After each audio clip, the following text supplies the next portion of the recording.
नमस्कार दोस्तों, एक बार फिर से स्वागत है आपका हमारे YouTube चैनल AR एकेडमी में। तो दोस्तों, आज सुबह हमने आपको जेनेटिक्स का सेल ऑर्गेनेल्स के बारे में डिस्क्राइब किया था। अब हम एग्रोनॉमी में आते हैं। एग्रोनॉमी का चैप्टर एग्रोमेट्रोलॉजी पर आज थोड़ा डिस्कस करेंगे। उसकी एग्रोमेट्रोलॉजी का क्वेश्चन बैंक लेकर आए और बहुत ज़्यादा इंपॉर्टेंट है एग्रोनॉमी के पॉइंट ऑफ व्यू से। एग्रोमेट्रोलॉजी काफ़ी क्वेश्चन इससे बनते हैं और काफ़ी ब्रॉड ये हमारा टॉपिक है। तो एग्रोमेट्रोलॉजी का भी पहला पार्ट है ये हमारा। आज हम पूरा नहीं कवर कर पाएंगे, इसके बाद से हम कवर करेंगे। नेक्स्ट वीडियो भी लेकर आएंगे एग्रोमेट्रोलॉजी की एग्रोनॉमी पे। तो चलिए शुरू करते हैं। इससे पहले जिसने भी चैनल को सब्सक्राइब नहीं किया हो, प्लीज़ चैनल को सब्सक्राइब कर लीजिए और अपडेट रहिए हमारे यूट्यूब चैनल से और अपने दोस्तों को भी शेयर कीजिए। चलिए शुरू करते हैं। तो पहले जनरल एग्रीकल्चर की बात करते हैं। तो एग्रीकल्चर हमारा कैसा वर्ड है? एग्रीकल्चर लैटिन वर्ड है। कैसा? लैटिन वर्ड है एग्रीकल्चर। और एग्रोनॉमी हमारा ग्रीक वर्ड है। चलिए नेक्स्ट है कम्युनिटी डेवलपमेंट प्रोग्राम। 1952 में 1952 में कम्युनिटी डेवलपमेंट प्रोग्राम स्टार्ट हुआ था। इसके बाद सरबती सोनारा obtain from Sonara 64 with gamma rays. जो सरबती सोनारा वैरायटी थी बहुत ही ज़्यादा इंपॉर्टेंट थी और हरित क्रांति में, ग्रीन रिवॉल्यूशन जब हुआ था 1966 में, उस टाइम पे इसने बहुत ज़्यादा इंपॉर्टेंट रोल निभाया था। तो ये किससे ऑब्टेन की गई थी? ये ऑब्टेन की गई थी सोनारा 64 वैरायटी थी, उसमें गामा रेज के स्टिमुलेशन से।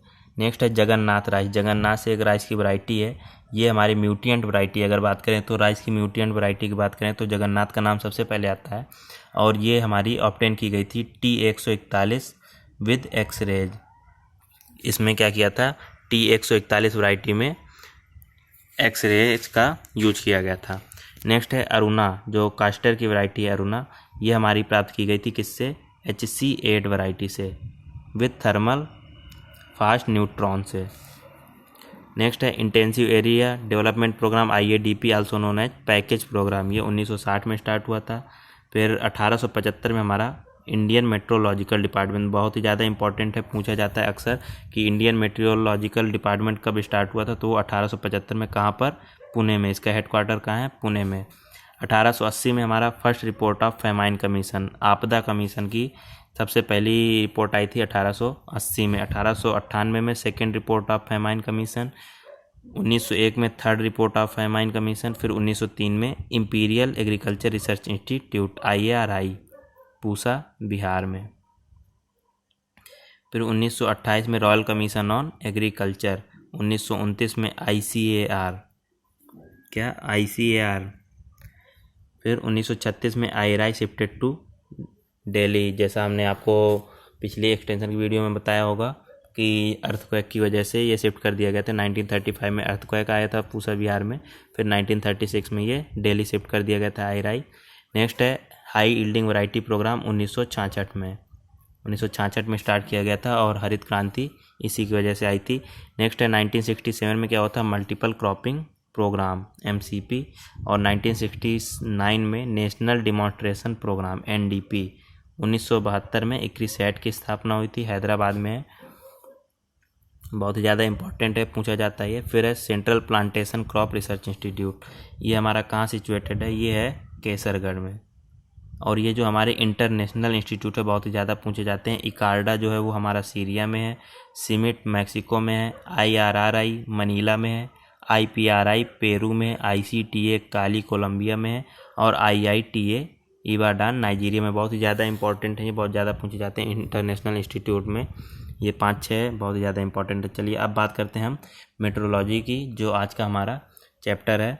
तो मेट्रोलॉजी हमारा जो है ग्रीक वर्ड है। कैसा वर्ड है? Greek word. और मेट्रोलॉजी में हम जो एटमॉस्फेयर की सारी घटनाएं होती हैं, एटमॉस्फेयर होता है, वेदर होता है, क्लाइमेट होता है, इन सब का जो स्टडी है वो हम किसके अंतर्गत करते हैं? मेट्रोलॉजी के अंतर्गत।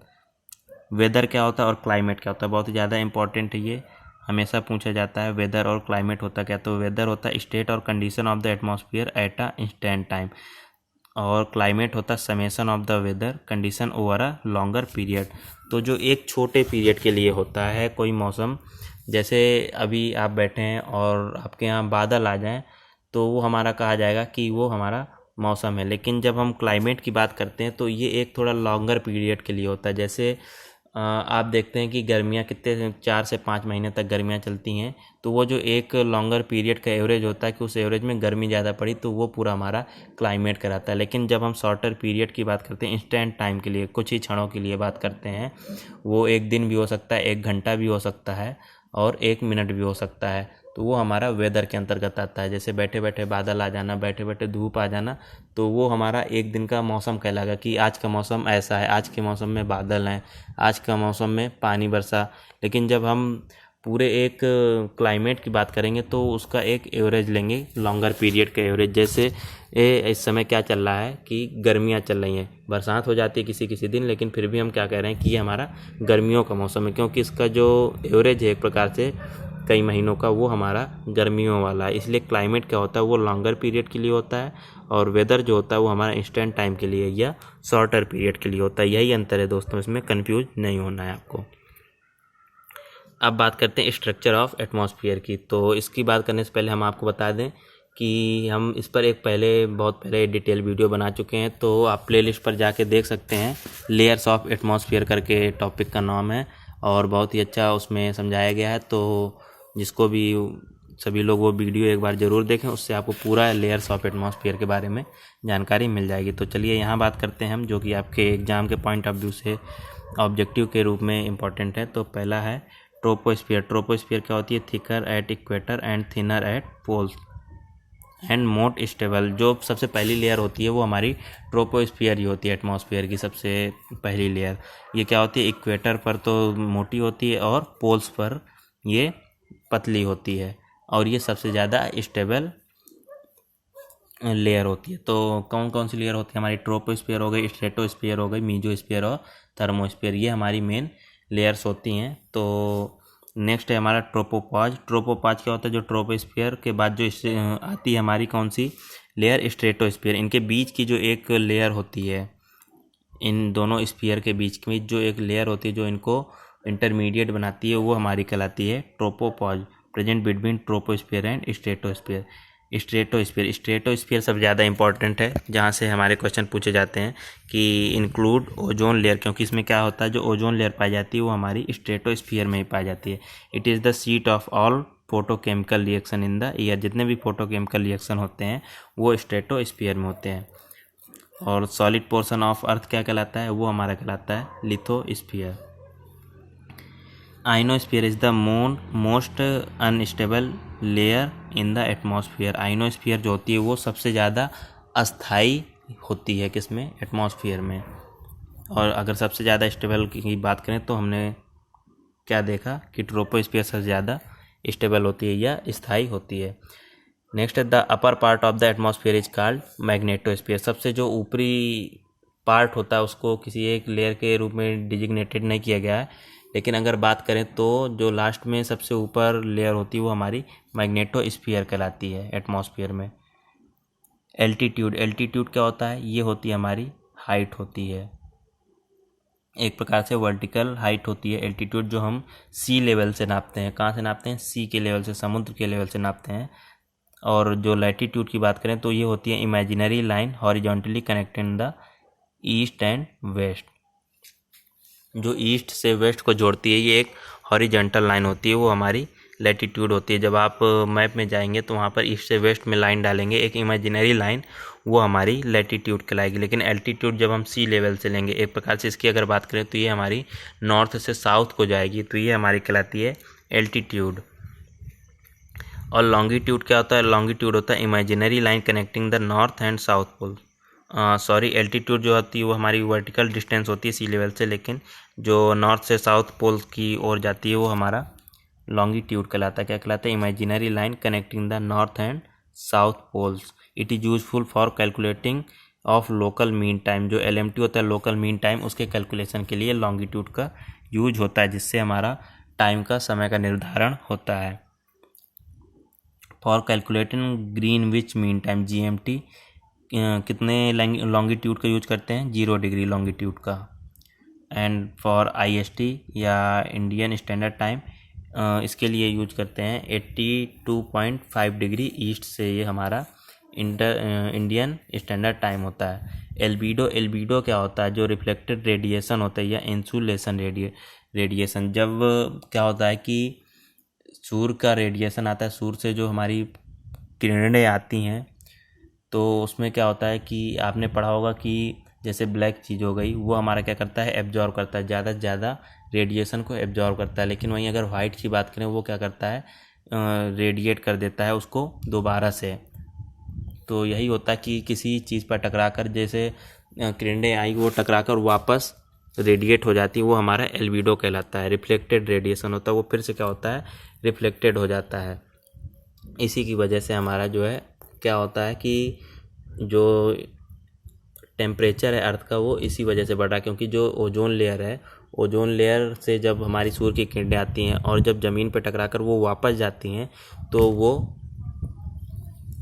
जो ओजोन के नीचे एक हमारी कार्बन की परत बनी जा रही है पॉल्यूशन की वजह से, तो उस रेडिएशन को बाहर निकलने नहीं देती हैं, जिससे क्या होता है कि अर्थ का टेम्परेचर बढ़ रहा है। तो एल्बिडो क्या होता है, वही रिफ्लेक्टेड रेडिएशन होता है जो दोबारा से रिफ्लेक्ट हो जाता है किसी सतह पर टकराकर, उसे हम एल्बिडो कहते हैं। नेक्स्ट है source of heat to the plant, infrared rays. जो प्लांट्स में हीट का सोर्स होता है वो होती है हमारी इंफ्रारेड किरणें।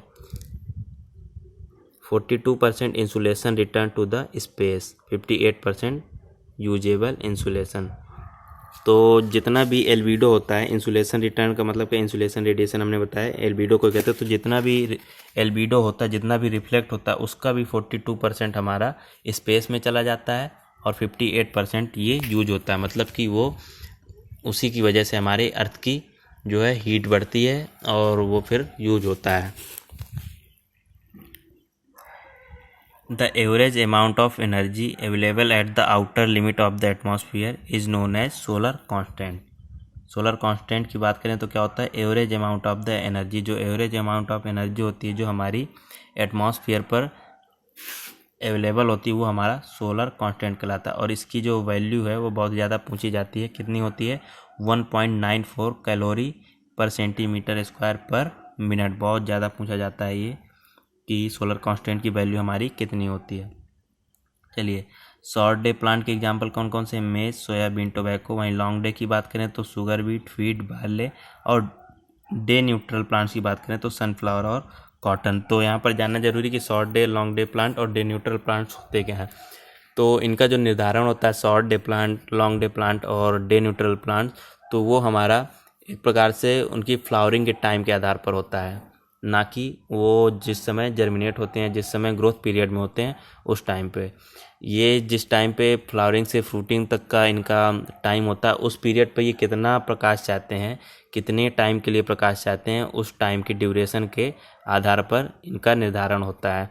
तो जब हमें कम टाइम चाहिए होता है, किस टाइम पे, फ्लावरिंग फ्रूटिंग के टाइम पे, तो वो हमारे शॉर्ट डे प्लांट कहलाएंगे। लेकिन फ्लावरिंग फ्रूटिंग के टाइम पे जब ज़्यादा प्रकाश की आवश्यकता होती है, वो हमारे लॉन्ग डे प्लांट कहलाएंगे। तो इसमें आपको कंफ्यूज नहीं होना है, ये फ्लावरिंग फ्रूटिंग के टाइम के आधार पर निर्धारित किया जाता है, ना कि जर्मिनेशन के टाइम पे। और डे न्यूट्रल प्लांट्स वो होते हैं जिनमें प्रकाश की अवधि का कोई भी प्रभाव नहीं पड़ता है। नेक्स्ट है, in temperate region the southern slope show better growth of crops than northern slope due to the direction of light.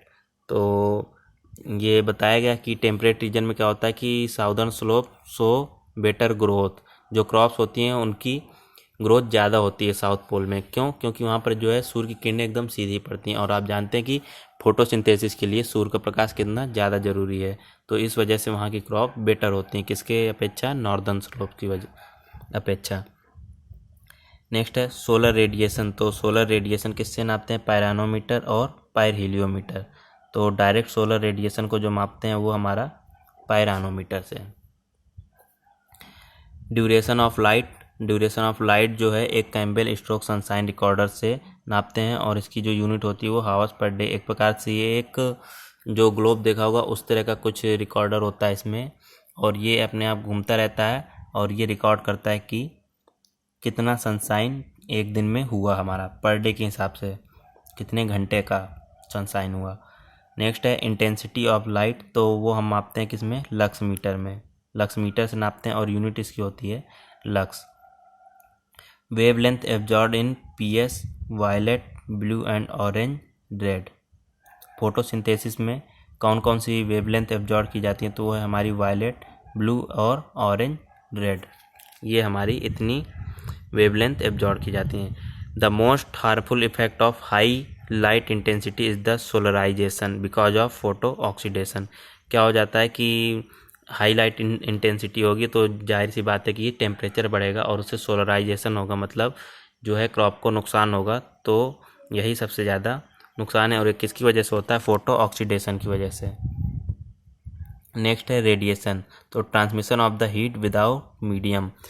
3 प्रकार के हमारा ट्रांसमिशन होता है हीट का, 3 तरह से, कंडक्शन, कन्वेक्शन एंड रेडिएशन। तो कंडक्शन क्या होता है कि वो होता है ठोस में, जो हमारे सॉलिड चीज़ होती है उसको जब हम गर्म करते हैं तो वो क्या होता है कि जैसे उसमें क्या होता है कि जो पदार्थ के कण होते हैं, मॉलिक्यूल्स होते हैं, उसमें पहला मॉलिक्यूल्स गर्म हुआ, उसने दूसरे को एनर्जी दी, दूसरे को हीट दी, दूसरे ने तीसरे को दी, तीसरे ने चौथे को दी, इस तरह वो फिर देते रहते हैं और हीट उनकी बढ़ती रहती है। और कन्वेक्शन की बात करें तो लिक्विड में होता है। लिक्विड में क्या होता है, जैसे हम लिक्विड को गर्म करते हैं तो इसमें क्या होता है, पहले मॉलिक्यूल्स ने हीट ली और वो अपने स्थान से दूसरे स्थान चला जाता है, फिर वहाँ पर दूसरा मॉलिक्यूल्स आ जाता है, वो हीट लेके फिर दूसरे स्थान चला जाता है, तीसरा मॉलिक्यूल्स आ जाता है, वो हीट लेता है और अपना स्थान छोड़ के दूसरी जगह चला जाता है। इस तरह इसमें क्या होता है कि एक स्थान से दूसरे स्थान पर जा कर ये लोग मॉलिक्यूल्स हीट लेते हैं। लेकिन जो कंडक्शन है उसमें क्या होता है, एक ही मॉलिक्यूल दूसरे मॉलिक्यूल्स को देता है, दूसरा तीसरे को देता है। लेकिन रेडिएशन में क्या होता है, इसमें पहली बात तो मीडियम की कोई आवश्यकता नहीं होती है। इसमें कोई ज़रूरी नहीं है कि हमें वाटर चाहिए या कोई सॉलिड चाहिए, इस ऐसे किसी मीडियम की इसकी आवश्यकता नहीं होती है। रेडिएशन क्या होता है, ये एयर में होता है और ये सोलर रेडिएशन, जैसे जो सूर्य की गर्मी होती है वो रेडिएशन की वजह से होती है। सबसे ज़्यादा इफेक्टिव मेथड है एटमॉस्फेयर की हीटिंग का, कौन सा, रेडिएशन, विदाउट मीडियम होता है। नेक्स्ट है the condition in which the abrupt rise instead of fall in temperature occurs in the air is known as inversion. क्या होता है कि ऐसी कंडीशन जहाँ पर टेम्परेचर गिरने की बजाय टेम्परेचर कम होने की बजाय वहाँ पर क्या होता है, टेम्परेचर बढ़ जाता है, किसका, एटमॉस्फेयर का, तो वो हमारी कंडीशन कहलाती है इन्वर्जन। एक प्रकार से चेंज हो जाती है कि जहाँ पर ये होता है कि लगता है कि टेम्परेचर गिरना चाहिए लेकिन टेम्परेचर गिर के वो टेम्परेचर बढ़ जाता है, तो वो हमारा कहलाता है इन्वर्जन। नेक्स्ट है मैक्सिमम टेम्परेचर 1 से 4 बजे के बीच में होता है और मिनिमम टेम्परेचर हमारा 1 से 6 बजे के बीच में होता है। ये AM की बात हो रही है और यहाँ पर 1 से 4 PM की बात हो रही है, दोपहर की बात हो रही है और ये सुबह की बात हो रही है। नेक्स्ट है the end of July highest temperature और the end of January lowest temperature. चलिए नेक्स्ट है, ये फार्मूला बहुत ज़्यादा इंपॉर्टेंट है, सेंटीग्रेड और फ़ारेनहाइट स्केल के रिलेशन को दिखाता है ये। तो इसका जो फार्मूला होता है वो होता है C=F-32 × 5/9। तो सेंटीग्रेड = फ़ारेनहाइट -32 × 5/9। इससे अगर कोई भी यूनिट आपको दी होगी तो उसको आप कन्वर्ट कर सकते हैं सेंटीग्रेड से फ़ारेनहाइट में और फ़ारेनहाइट से सेंटीग्रेड में। नेक्स्ट है 6 thermometer records both maximum and minimum temperature. 6 नाम के एक वैज्ञानिक थे, उन्होंने एक थर्मामीटर बनाया था, 6 थर्मोमीटर अपने नाम थे, वो हमारा मैक्सिमम और मिनिमम टेम्परेचर दोनों को मेजर कर सकता है। नेक्स्ट है थर्मोग्राफ। थर्मोग्राफ क्या होता है, continuous recording of air temperature. तो थर्म जो है हमारा वो टेम्परेचर को डिनोट करता है, तो जहाँ भी थर्म आए तो वहाँ पर आपको कोई भी चीज़ हो, ऑप्शन में जहाँ पर भी टेम्परेचर दिख जाए उस ऑप्शन को टिक करना है, क्योंकि थर्म का मतलब हमारा हीट से या टेम्परेचर से होता है। नेक्स्ट है ड्राई बल्ब थर्मोमीटर। तो ड्राई बल्ब थर्मोमीटर क्या करता है, करंट एयर टेम्परेचर को मेजर करता है। इसके बाद है आइसोथर्म, यहाँ पर फिर से थर्म आ गया, क्या, थर्म, ये भी इसका मतलब ये टेम्परेचर से रिलेटेड होगा। तो आइसोथर्म होता क्या है, are the lines connecting to the place that have equal temperature. ऐसे प्लेस जो इक्वल टेम्परेचर लगते हैं उस लाइन को जो डिनोट करता है वो हमारा आइसोथर्म कहलाता है। नेक्स्ट है the decrease in temperature with increase in altitude. जैसे जैसे हाइट बढ़ती है वैसे वैसे डिक्रीज होता है जो टेम्परेचर इन द एयर, ये हमारा कहलाता है वर्टिकल टेम्परेचर ग्रेडियंट। क्या कहलाता है? जैसे पहले हमारी ट्रोपोस्फीयर होती है, उसमें क्या होता है, जैसे जैसे हाइट बढ़ती है वैसे वैसे टेम्परेचर डाउन होता जाता है, तो ये हमारा कहलाता है वर्टिकल टेम्परेचर ग्रेडियंट। और ये से हम लैप्स रेट के रूप में डिनोट करते हैं। कैसे? लैप्स रेट के रूप में।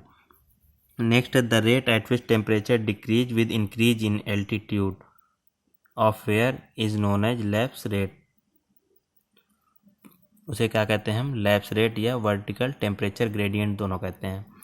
नेक्स्ट है the value of LR lapse rate is 3.5 degree Fahrenheit per 1000 feet. बहुत ही ज़्यादा इंपॉर्टेंट क्वेश्चन है, ये पूछा जाता है ये एग्जाम में कि लैप्स रेट कितना होता है एयर का। मतलब कि अगर हम 1 किलोमीटर ऊपर जाएंगे तो कितना हमारा टेम्परेचर डिक्रीज होगा, तो वो है हमारा 6.5 डिग्री सेल्सियस पर किलोमीटर, या अगर हम वहीं बात करें तो 3.5 डिग्री फ़ारेनहाइट पर 1000 फीट। बहुत ही ज़्यादा इंपॉर्टेंट क्वेश्चन है ये कि लैप्स रेट कितना होता है एयर का, वो होता है हमारा 6.5 degree centigrade per kilometre. Next है the rate at which temperature changes due to change of pressure is called at adiabatic rate. तो अभी तो हाइट की वजह से चेंज हो रहा था जो हमारा टेम्परेचर है, लेकिन जब टेम्परेचर किसकी वजह से चेंज होता है? Change in the pressure. Height तो चेंज होगी लेकिन वो प्रेशर, जो एयर का प्रेशर है उसकी वजह से जो टेम्परेचर में चेंज आते हैं वो हमारा कहलाता है एडियाबैटिक लैप्स रेट। क्या? Adiabatic lapse rate. और the value is the 5.5 degree Fahrenheit per 1000 feet या 10 डिग्री सेंटीग्रेड पर किलोमीटर। तो लैप्स रेट की बात करें तो वो होता है हमारा, उसकी जो रेटिंग होती है 6.5 डिग्री सेंटीग्रेड, लेकिन एडियाबैटिक लैप्स रेट की बात करें तो वो होती है हमारी 10 degree centigrade per kilometre. Next है the plant goes to starvation due to the high respiration. तो सबको पता है कि जब हाई रेस्पायरेशन होगा तो फिर वो स्टारवेशन में चले जाएंगे, क्योंकि उनकी जो अंदर फैट होगा, प्रोटीन होगा, जो भी उनके लिए ज़रूरी चीज़ें होंगी, उनका क्या होगा, ऑक्सीडेशन ज़्यादा होगा, जिसकी वजह से वो स्टारवेशन में चले जाएंगे। वो प्लांट में हो, वो अगर ह्यूमन में भी ज़्यादा रेस्पायरेशन होगा तो भी वो स्टारवेशन में चले जाएंगे। नेक्स्ट है suffocation. Ice in contact with plant roots inhibit the diffusion of CO2 and respiratory product. तो जब प्लांट रूट्स में आइस का कांटेक्ट हो जाता है तो वो क्या करता है, डिफ्यूजन, CO2 का डिफ्यूजन रोक देता है, जिसकी वजह से फिर वहाँ सफोकेशन हो जाता है। हीविंग क्या होता है? Injury to plant is caused by lifting upward of the plant along with soil from its normal position. जब हम किसी छोटे प्लांट को क्या करते हैं, उसको पकड़ के उखाड़ते हैं एक प्रकार से, तो जब उखाड़ते हैं उसमें जो डैमेज होता है उखाड़ने की वजह से, वो हमारा क्या कहलाता है? Heaving. Vertically moving air columns are called as currents. जो वर्टिकल एयर कॉलम होते हैं वो हमारे करेंट्स कहलाते हैं। क्या? Currents. Winds are mainly caused due to the pressure gradient. Pressure gradient की वजह से ही विंड्स चलती हैं हमारी, क्योंकि हाई प्रेशर से लो प्रेशर की ओर चलती हैं, लो प्रेशर से हाई प्रेशर की वजह से, जिनको हम क्या कहते हैं? सी विंड्स कहते हैं और प्लेन विंड्स कहते हैं। दो तरह की विंड्स होती हैं, तो वो किसकी वजह से होती हैं? प्रेशर ग्रेडियंट की वजह से। नेक्स्ट है the difference in pressure between two place at the same elevation is called horizontal pressure gradient. जो डिफरेंस होता है दो स्थान पर, सेम एलिवेशन पर होंगे दोनों जो प्लेस, लेकिन वहाँ पर प्रेशर क्या होगा? डिफरेंस होगा। उनका एलिवेशन सेम होगा, टोपोग्राफी तो नहीं कह सकते, लेकिन एलिवेशन वो सेम एलिवेशन पर सिचुएटेड होंगे, तो उन पर भी जो प्रेशर का डिफरेंस होता है तो वो हमारा कहलाता है हॉरिजॉन्टल प्रेशर ग्रेडियंट। नेक्स्ट है the direction from which winds blows is called windward. जिस तरफ से हवा बहती है, जब हवा चलती है तो जिस तरफ से चलती है वो तरफ हमारी कहलाती है, वो साइड हमारी कहलाती है विंडवार्ड साइड। और clockwise direction of the wind movement wearing wind. जब क्लॉकवाइज डायरेक्शन में विंड का मूवमेंट होता है वो हमारा कहलाती है वियरिंग विंड। कौन सी विंड? Wearing wind. लेकिन जब एंटी क्लॉकवाइज डायरेक्शन होती है विंड की, वो हमारी कहलाती है बैकिंग विंड। तो इसको आप कैसे याद कर सकते हैं कि जो एंटी क्लॉक होती है एक प्रकार से वो बैक हो रहा है, तो विंड भी हमारी कैसी होगी?